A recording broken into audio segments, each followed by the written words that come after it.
नमस्कार मित्रांनो, मी ॲडव्होकेट युवराज शेळके. आज आपल्या व्हिडिओमध्ये आपण अज्ञान व्यक्ती असेल किंवा मनोरुग्ण व्यक्ती असेल तर यांची मालमत्ता विक्री करायची असेल तर काय प्रोसिजर आहे. मित्रांनो, अज्ञान व्यक्ती असेल किंवा मनोरुग्ण व्यक्ती असेल तर त्यांची मालमत्ता विक्री करत असताना तुम्ही दोन्हीकडे अर्ज करू शकता.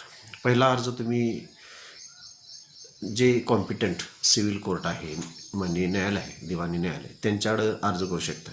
दुसरी गोष्ट, जिल्हाधिकारी यांच्याकडं अर्ज करू शकता. सदरचा अर्ज करत असताना सदर अर्जामध्ये तुम्ही शपथपत्र घालून, जो कोण पालन करता असेल मनोरुग्णाचा किंवा अज्ञानाचा, त्यांनी शपथपत्र घालून त्यामध्ये कोर्ट कमिशनरची नेमणूक करून सदरची मालमत्ता ही विक्री केली जात आहे. ती मालमत्ता त्या अज्ञानाच्या फायद्यासाठी आणि मनोरुग्ण व्यक्ती आहे त्याच्या दवाखान्यासाठी वगैरे अशी त्यात सबळ कारणं घातल्यानंतर तुम्हाला माननीय जिल्हाधिकारी आणि माननीय दिवाणी न्यायालय हे विक्री करण्यासाठी परवानगी देत असते.